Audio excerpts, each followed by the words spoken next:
नमस्कार विद्यार्थियों, ऑनलाइन कक्षाओं में आपका स्वागत है। विद्यार्थियों, हमने पिछले वीडियो के दौरान भारत की जनसंख्या के संदर्भ में भारत जनसंख्या वितरण, घनत्व, वृद्धि और वृद्धि के अंतर्गत हमने जनसंख्या वृद्धि के कौन कौन से कारण हैं, कौन कौन से प्रभाव है और कौन कौन से उपाय हैं, इन सबको पिछले वीडियो के माध्यम से पढ़ा। साथ ही यह जो लेसन हमारा था जनसंख्या के, अपने पास में भारत के संदर्भ में 2 लेसन है, इसके साथ ही एक लेसन हमने कंप्लीट कर लिया। आज जो लेसन पढ़ने जा रहे हैं वो है भारत में जनसंख्या की संरचना, भारतीय जनसंख्या संरचना या संगठन। भारतीय जनसंख्या संरचना या संगठन। विद्यार्थियों, पिछले और अब जो लेसन में पढ़ने जा रहे हैं, दोनों ही लेसन में थोड़ी सी प्रॉब्लम एक आंकड़ों की है। ये आंकड़े अधिकतम, न्यूनतम, ये कुछ आंकड़े हमें याद ही करने पड़ेंगे। इसके लिए बार बार रिपीटेशन करना पड़ेगा। जनसंख्या वृद्धि के देख लो, जनसंख्या घनत्व के देख लो, वितरण में सर्वाधिक है, न्यूनतम है, इन आंकड़ों को हमें याद करना पड़ेगा। ऐसे ही आपके जनसंख्या संरचना के से जुड़े हुए आंकड़े हैं, उनको भी हम देखेंगे। सबसे पहले देखते हैं कि जनसंख्या संरचना है क्या। जनसंख्या संरचना क्या है? तो जनसंख्या संरचना सामान्यतः किसी भी क्षेत्र विशेष की जनसंख्या की पृथक पृथक विशेषताओं का, ये प्रश्न आपके बोर्ड में आ चुका है, तो विशेष तौर पे ध्यान रखें। किसी भी क्षेत्र की जनसंख्या की पृथक पृथक विशेषताओं का अध्ययन करना जनसंख्या संगठन कहलाता है या जनसंख्या संरचना कहलाता है, जनसंख्या स्ट्रक्चर कहलाता है। ये आपको मैंने पहले भी बताया था, दोबारा रिपीट कर रहा हूं। संगठन और संगठन दोनों में अंतर है। आपके इसका मतलब ऑर्गेनाइजेशन यानी संघ होता है, इसका मतलब होता है स्ट्रक्चर, रूपरेखा, संरचना। तो हम इस संगठन की बात कर रहे हैं, संगठन बोलते हैं इसे, इसको संगठन बोलते हैं, उच्चारण में बदलाव है। तो जनसंख्या संगठन के अंतर्गत क्या कौन कौन सी विशेषताओं की बात करते हैं? जैसे मान लो एग्जाम्पल के तौर पे, किसी क्षेत्र की 10,000 जनसंख्या है, 10,000 क्या है? जनसंख्या है। और इस क्षेत्र में हमें अगर स्त्री और पुरुष जनसंख्या के बारे में जानना हो तो हम किसका अध्ययन करेंगे? लिंग अनुपात का। एक एक परिभाषाएं बताऊंगा, आंकड़े भी पूरे चलेंगे।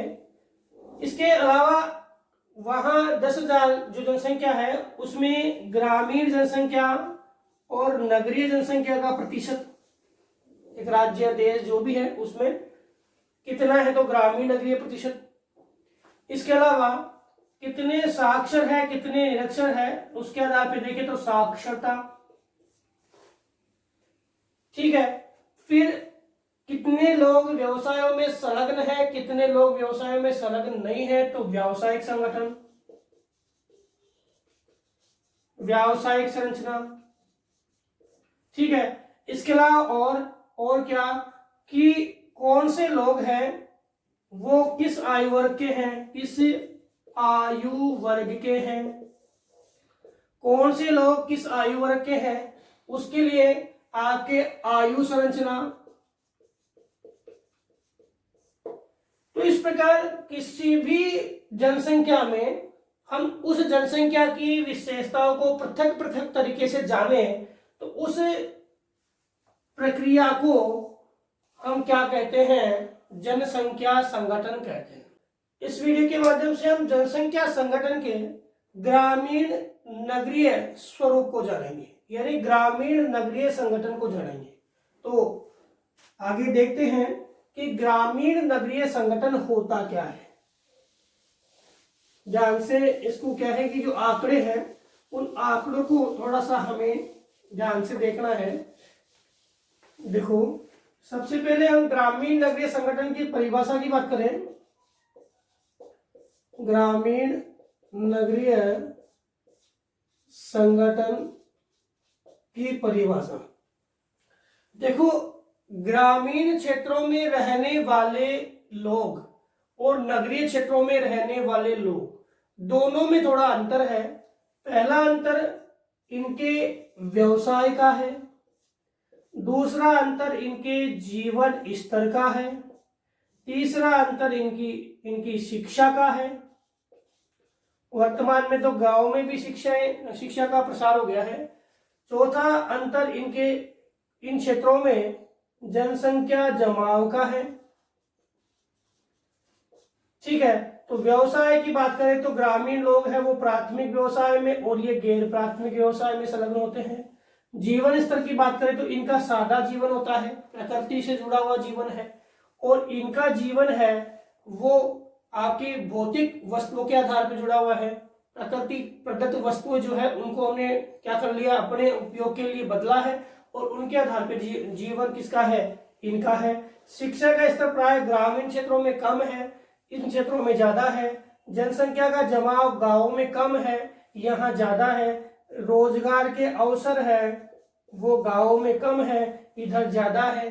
ठीक है, और आजीविका स्रोतों के साथ साथ जो आपकी आर्थिक रूपरेखा है, आर्थिक स्वरूप है, वो यहाँ कमजोर है, यहाँ क्या है, ज्यादा है। वर्तमान स्थिति यह है कि भारत में अधिकांश लोग हैं वो क्या कर रहे हैं, पलायन कर रहे हैं। अधिकांश लोग क्या कर रहे हैं, पलायन कर रहे हैं। कहाँ पलायन कर रहे हैं, नगरों में पलायन कर रहे हैं। कहाँ पलायन कर रहे हैं, नगरों में पलायन कर रहे हैं। और नगरों में पलायन करने का ग्रामीण क्षेत्रों में जनसंख्या का दबाव थोड़ा कम हुआ है। साथ ही साथ आपके यहाँ पे जो कार्यशील जनसंख्या है उस कार्यशील जनसंख्या का भी अभाव हो गया है। ठीक है, ये कार्यशील जनसंख्या के अभाव के कारण यहाँ पे जो विकास का स्तर है वो न्यून हो गया है। लेकिन आपके जीडीपी में क्या है, बदलाव आया है। जो लोग गए हैं वो पैसा तो कमा के लाएंगे ना, तो जीडीपी में क्या आया है, बदलाव आया है। आपके भारत के अधिकांश राज्य है उन राज्यों के अंदर लोग प्रवास करते हैं दो प्रकार से, एक तो आंतरिक करते हैं, एक बाहरी करते हैं। जो पंजाब है, केरल है, इन राज्यों में बाहरी प्रवास होता है। ठीक है, तो बाहरी प्रवास से इन राज्यों के ग्रामीण क्षेत्र है उनमें वो लोग हुंडिया भेजते हैं। हुंडिया मतलब पैसा, और पैसा भेजने के साथ ही वो लोग क्या है, अपने ग्रामीण क्षेत्रों में क्या करते हैं, अपने परिवार के लिए, जैसे शिक्षा है, ठीक है, स्वास्थ्य के लिए है, भवन निर्माण के लिए है, कोई उद्योग या कोई उद्योग के साथ साथ देखें तो कोई ऐसी इकाई स्थापित कर लेते हैं जिससे उनका विकास होता है। कौन सा विकास, आर्थिक विकास होता है। तो ये बदलाव आपको देखने को मिलता है। अब हम केवल बात कर रहे थे किसकी, ग्रामीण नगरीय संगठन की। तो भारत में हम बात करें, ये समझ में आ गया ग्रामीण एरिया कौन सा होता है, नगरीय एरिया कौन सा होता है। वैसे हम क्या है, सामान्य सी बात है, इस बात को हम जानते हैं। अब हम बात करें कि ग्रामीण नगरीय जनसंख्या का जो प्रतिशत देखें 1901 से लेकर के और 2011 तक ग्रामीण नगरीय जनसंख्या में काफी कुछ बदलाव देखने को मिला, काफी कुछ बदलाव देखने को मिला। इसके अंदर मैं 1901 के आंकड़े बताऊं तो आपके 1901 के आंकड़ों के अनुसार भारत में जो ग्रामीण जनसंख्या है, भारत में जो ग्रामीण जनसंख्या है वो आपके 88.8% थी। ठीक है, और अपोजिट देखें तो नगरीय जनसंख्या आपकी कितनी है, ये नगरीय है 11.20%। कितनी, 11.20% क्या है, नगरीय है। 1901 के बाद हम 1931 में देखें तो आपके यह प्रतिशत घट के हो जाता है 88%। कितना, 88, और ये कितना हो जाता है आपके 12%। कितना, 12%। अब हम बात करें 1941 की, तो 1941 में ये प्रतिशत घट के हो जाता है आपके 86.20। अब आपको एक प्लस पॉइंट मिलेगा।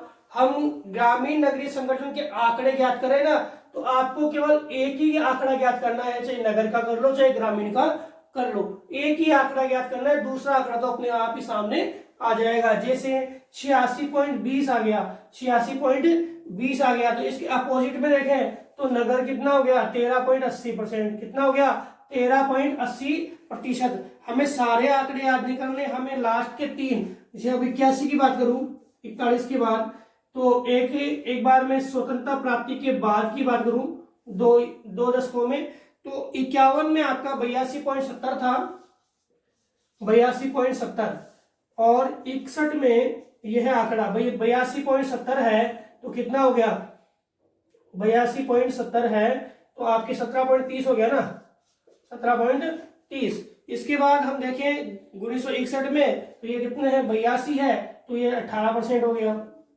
ठीक है, अब हम बात करें 1981 की। 1981 के अंदर देखें तो 76.60%, 76.60%, और लगभग 23.40% क्या है यहाँ पे, नगरीय है। 2011 के अंदर नगरीय जनसंख्या का प्रतिशत है, सॉरी ग्रामीण का 68.84%, और नगरीय है 31.16%। तो ये 2011 के आंकड़े हमें ध्यान रखने हैं, और 1991 के आंकड़े में ध्यान रखने हैं।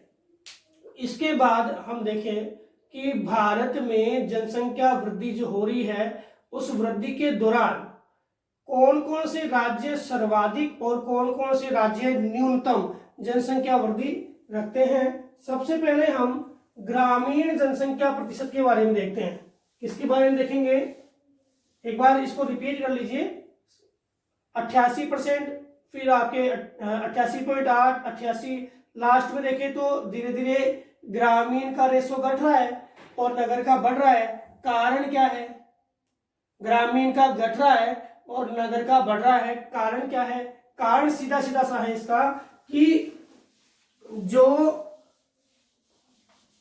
नगरीय जनसंख्या क्षेत्र है उसमें रोजगार और आकर्षण के स्रोत है, और ग्रामीण जनसंख्या क्षेत्र है उसमें रोजगार का अभाव। इसके कारण लोग हैं वो ग्रामीण क्षेत्र से नगरीय क्षेत्र की ओर पलायन कर रहे हैं। अब हम बात करें ग्रामीण की, ग्रामीण जनसंख्या की, किसकी बात कर रहे हैं, ग्रामीण जनसंख्या की। तो ग्रामीण जनसंख्या की बात करें तो भारत में टोटल गांव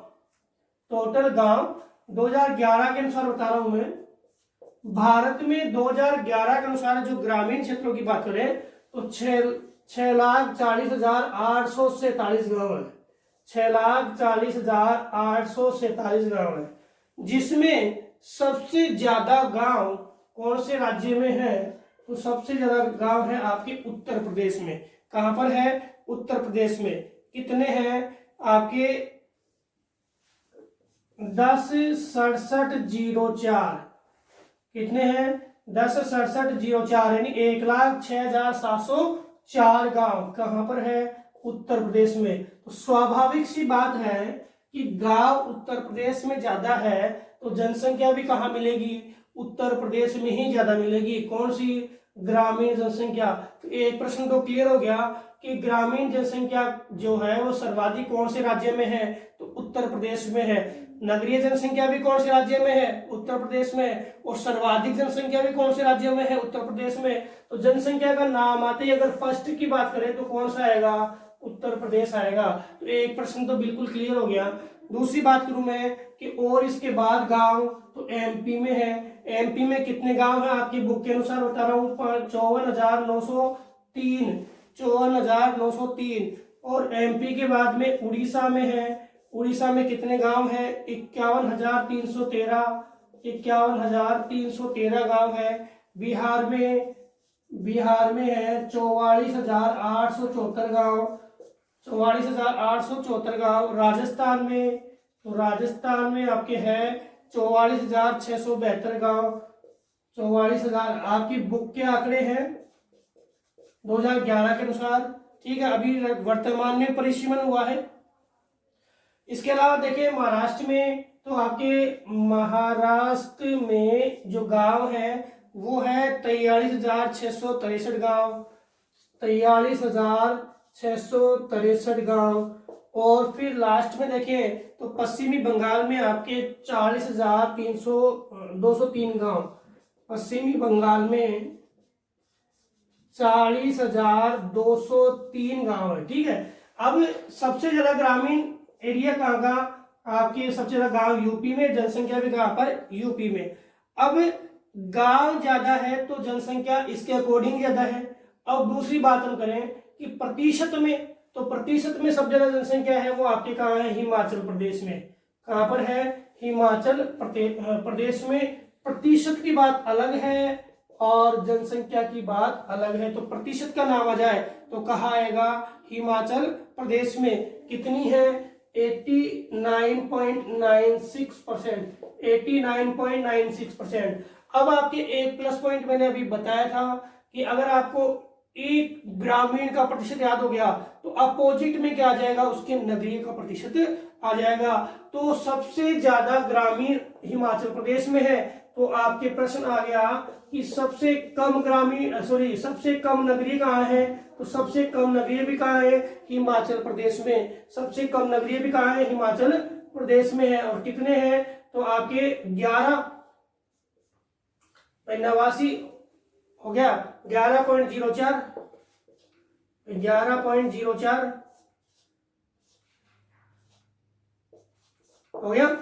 तो 11.04% क्या है, आपके नगरीय है। कहां पर, हिमाचल प्रदेश में। तो सबसे ज्यादा ग्रामीण किसमें, हिमाचल में। सबसे कम नगरीय वो किसमें, हिमाचल प्रदेश में। इसके अलावा देखिए और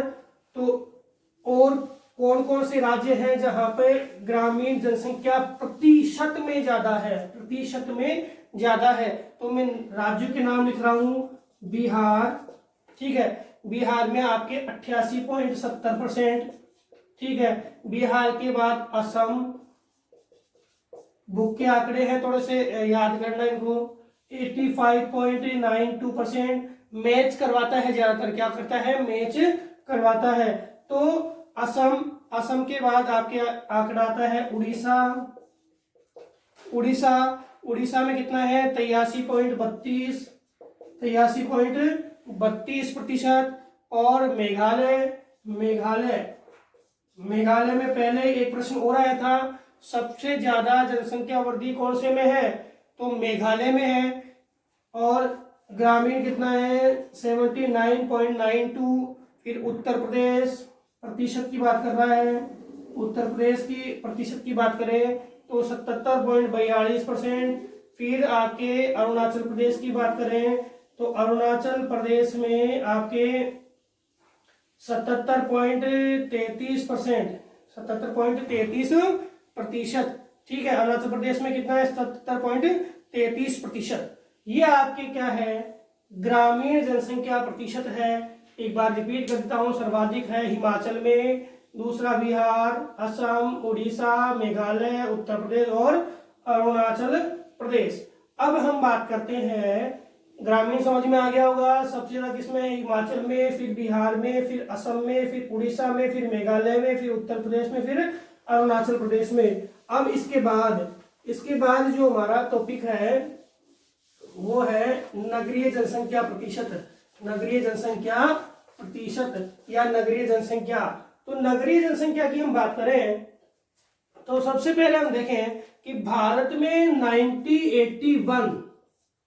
1981 में हमने पढ़ा था अभी कि 1981 में जो नगरों की संख्या तो 3245 है, 3245 है। लेकिन अभी हमने पढ़ा कि भारत में जो नगरीय जनसंख्या है वो 1981 के अंदर देखें तो 23.40% है, 23.40% है। और 23.40% जो नगरीय जनसंख्या है उसमें आपके 15.94 करोड़ लोग, 15.94 करोड़ लोग रहते हैं। अब जो 2011 का आंकड़ा है, 2011 का जो आंकड़ा है, तो 2011 के आंकड़े के अनुसार भारत में 7,935 नगर है। ये प्रश्न आपके आ चुका, ठीक है, 7,935 नगर है, वो आपके 2011 के अनुसार है। अब हम बात करें कि सबसे ज्यादा नगर है वो कौन से राज्य में है, तो सबसे ज्यादा नगर है वो आपके तमिलनाडु में है। किसमें है? तमिलनाडु में है। कितने हैं? तो 721 है। 721 नगर आपके तमिलनाडु में है। फिर यूपी में आपके 648 नगर है। इसके अलावा एमपी में आपके 364 नगर है। एमपी में कितने नगर है? 364 नगर है। फिर देखिए तो महाराष्ट्र में आपके 256 नगर है। कितने हैं? 256 नगर किस में है? महाराष्ट्र में है। फिर कर्नाटक की बात करूं मैं तो 220 नगर है। कितने? 220 नगर है। गुजरात में देखें तो गुजरात में आपके 195 नगर है। 195 195। और फिर राजस्थान की बात करें तो 185 के लगभग क्या है? राजस्थान में नगरीय नगर है। अब इन नगरों के अंतर्गत हम बात करें तो भारत में सर्वाधिक नगर है तो नगरीय जनसंख्या यहाँ पे मिलेगी, लेकिन यहाँ पे नगरीय जनसंख्या आपकी यूपी में मिलती है और ग्रामीण भी यूपी में मिलती है। नगर कहाँ है? तमिलनाडु। उसके बाद नाम किसका आता है? तमिलनाडु का। तो सबसे ज्यादा नगर किसमें? तमिलनाडु में। उसके बाद क्योंकि जनसंख्या ज्यादा है यहाँ पे, इस कारण से नगरों में भी ज्यादा है और ग्रामीण क्षेत्रों में भी ज्यादा है। तो तमिलनाडु 1 नंबर पे नगरों की संख्या में, यूपी 2 नंबर पे, एमपी, महाराष्ट्र, कर्नाटक, गुजरात और राजस्थान। अब हम बात करें कि यहाँ पे कितने प्रतिशत जनसंख्या रहती है। तो जनसंख्या प्रतिशत जो नगरीय है वो कौन से में है? तो मिजोरम में है। कितनी है? 51.51%। 51.51%। तो आपके प्रश्न आ गया सबसे कम किस में है? अगर ग्रामीण सबसे कम किस में है तो ग्रामीण सबसे कम किस में है? मिजोरम में है। ग्रामीण सबसे कम किस में है तो आपके किस में आएगा? मिजोरम में। और सबसे ज्यादा नगरीय किस में है तो आपके क्या आएगा? मिजोरम। तो 1% तो अपोजिट आएगा। ठीक है। अब उसके बाद आपके तमिलनाडु जहां पे नगरीय प्रतिशत ज्यादा है, तमिलनाडु में कितना है? 48.85% है। ठीक है। इसके बाद हम बात करें केरल की बात करें तो केरल में 47.72% है। केरल की बात करें तो महाराष्ट्र में 45.23% है।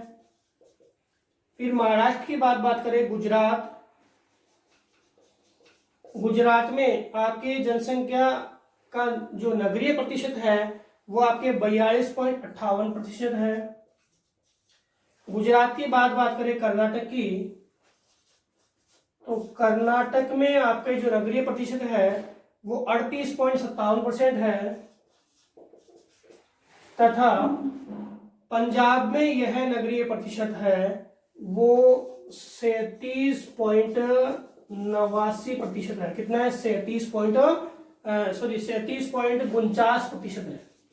मिजोरम में सर्वाधिक है नगरीय, फिर तमिलनाडु, फिर केरल, महाराष्ट्र, गुजरात, कर्नाटक और पंजाब। सबसे कम नगरीय किसमें? ग्रामीण किसमें? सबसे कम ग्रामीण भी मिजोरम में। और सबसे ज्यादा ग्रामीण किसमें? आपकी हिमाचल प्रदेश में। तो विद्यार्थियों, ग्रामीण जनसंख्या और नगरीय जनसंख्या, कुछ आंकड़े ग्रामीण जनसंख्या प्रतिशत के और नगरीय जनसंख्या प्रतिशत के। तो आपको प्रश्न लिखना है, जो आंकड़े मैंने दिए हैं अधिकतम और न्यूनतम। सबसे पहले जनसंख्या संगठन क्या होता है। दूसरा प्रश्न है कि आपके जो ग्रामीण जनसंख्या क्या है, नगरीय जनसंख्या क्या है, सर्वाधिक ग्रामीण जनसंख्या कौन से राज्य में है, न्यूनतम ग्रामीण जनसंख्या कौन से राज्य में है। ठीक है। और सबसे ज्यादा नगर कौन से राज्य में है, न्यूनतम नगर कौन से राज्य में है। ठीक है। और इसके अलावा कुछ ग्रामीण प्रतिशत और नगरीय प्रतिशत वाले राज्यों के नाम, ये आपको प्रश्न करने हैं।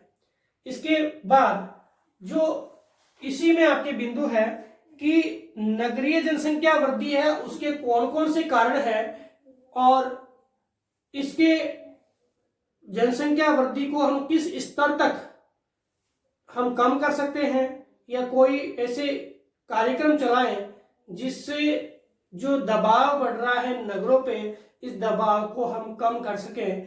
यह हम अगले वीडियो के माध्यम से पढ़ेंगे। धन्यवाद।